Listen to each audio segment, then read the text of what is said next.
નમસ્કાર. જ્યારે પણ સારો સમય આવવાનો હોય અથવા નસીબ તમારા પર મહેરબાન થવાનું હોય ત્યારે તમને પહેલાંથી જ કેટલાક અમુક સંકેતો અવશ્ય મળવા લાગે છે.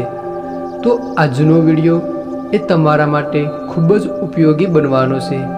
ક્યારેક વ્યક્તિનો સમય સારો હોય છે તો ક્યારેક ખરાબ.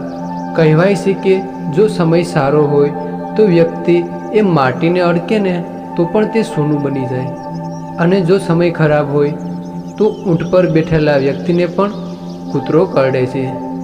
સમય ક્યારેય પણ સરખો હોતો નથી.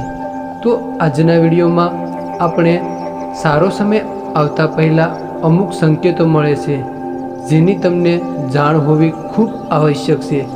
તે અંગે આ વિડીયોમાં આપણે જોઈશું.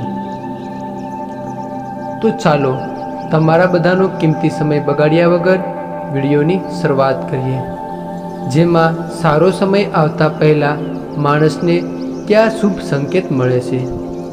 તો પહેલું, જ્યારે પણ વ્યક્તિને સૂતી વખતે સપનામાં ખજાનો, ભગવાન, વૃક્ષ જેવી હરિયાળીઓ જોવા મળતી હોય અથવા તો ભગવાન માતાજીના દર્શન થતા હોય છે તો તે અતિ શુભ મનાય છે.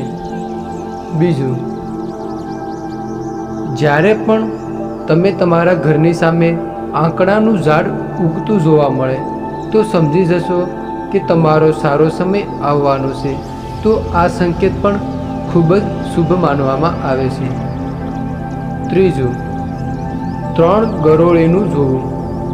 જો તમને તમારા ઘરમાં અચાનક જ કોઈ જગ્યાએ એક સાથે 3 ગરોળી જોવા મળે તો તે અતિ શુભ ગણાય છે. જો આ ગરોળીઓ એકબીજાનો પીછો કરતી જોવા મળે તો તમારા ઘરમાં પ્રગતિ થવાનો સંકેત હોઈ શકે. ચોથું, જો તમે તમારા ઘરેથી કોઈ મહત્ત્વપૂર્ણ કામ માટે બહાર નીકળી જ રહ્યા હોય અને કોઈ વ્યક્તિના હાથમાં પાણીથી ભરેલું વાસણ દેખાય તો તે એક સમૃદ્ધિનો સંકેત માનવામાં આવે છે. સારો સમય આવતા પહેલાં પુરુષોના જમણા હાથ કે જમણી આંખનું ધ્રુજવું એ શુભ સંકેત ગણાય છે. તેમજ સ્ત્રીઓનું ડાબા હાથનું ધ્રુજવું એ શુભ ગણાય છે. છઠ્ઠું, જો તમને રસ્તામાં કોઈ સિક્કો પડેલો જોવા મળે તો તમે સમજી જજો કે ઉધાર આપેલા પૈસા તમને જલ્દી પાછા પરત થવાના હોઈ શકે. આ ઉપરાંત તે મજબૂત નાણાકીય સ્થિતિ અને લાભ અને ફાયદાનો પણ સંકેત ગણાય છે. સાતમું, જો તમને રસ્તામાં તમે ક્યાંક જઈ રહ્યા હોય અને તમારી જમણી તરફ વાંદરો, શું જો તમારી જમણી તરફ વાંદરો, કૂતરો અથવા તો સાપ દેખાય તો તે તમારી પાસે ધન આવવાનો સંકેત હોઈ શકે. આઠમું, તમે કોઈ પણ નોકરીનું જ્યારે પણ ઇન્ટરવ્યૂ આપતી વખતે જો તમને ગાય કે નારિયેળ દેખાય તો તે અતિ શુભ માનવામાં આવે છે. નવમું, જો તમે તમારી આસપાસ રંગબેરંગી પતંગિયા જોશો તો તેનો અર્થ એ છે કે તમારા જીવનમાં સુખ અને ખુશીઓ આવવાની છે. 10મું, જો તમે કોઈ મહત્ત્વપૂર્ણ પર્યટન કે કોઈ જગ્યાએ ફરવા કે પ્રવાસ માટે જઈ રહ્યા હોય અને તમે ઘરની બહાર નીકળતા જ તમને કંઈક વસ્તુ યાદ આવે છે કે તમે કેટલીક અમુક વસ્તુ ભૂલી ગયા છો, જો એવું યાદ આવે તો તે ખરાબ સમયને ટાળવાનો સંકેત માનવામાં આવે છે. 11મું, તમારા ઘરના દરવાજે ગાય આવીને ભાંભરે છે તો તે ઘરમાં સુખ સમૃદ્ધિની નિશાની છે.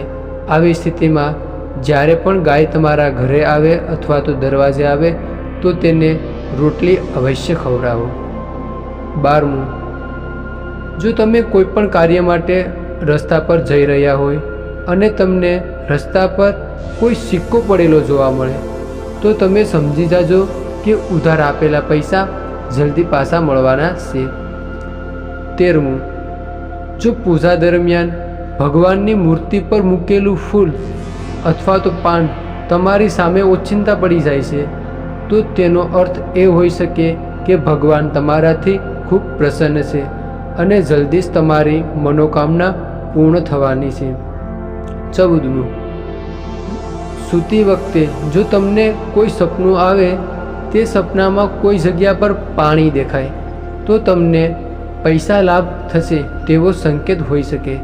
તેવી જ રીતે કપડાં ઉતારતી વખતે પૈસા પડી જાય તો તે પણ થોડું શુભ ગણવામાં આવે છે. તો મિત્રો, આ વિડીયોનો અંત કરતાં હવે જે કોઈ મિત્રો આ વિડીયો વિશે કંઈ કહેવા માગતા હો તો વિડીયોની કોમેન્ટ બોક્સમાં અવશ્ય બતાવતા જજો. તો તમામ મિત્રો મનમાં પોતાની કુળદેવી માતાનું નામ સ્મરણ કરી અને જો તમને સારું લાગે તો આ વિડીયોની કોમેન્ટ બોક્સમાં પોતાની કુળદેવી માતાનું નામ અવશ્ય લખતા જજો. તો ચાલો યુટ્યુબ દોસ્તો, જો તમે આ ચેનલ પર નવા હોય તો ચેનલને સબસ્ક્રાઈબ કરી દેજો. તો તમામ મિત્રો અને તમામ મિત્રોના પરિવાર પોતાના માતા પિતા સાથે ખુશીપૂર્વક જીવન વિતાવે એવી ભગવાન સાથે અમારી પ્રાર્થના છે. તો તમામ મિત્રોને જય શ્રી કૃષ્ણ. હર હર મહાદેવ.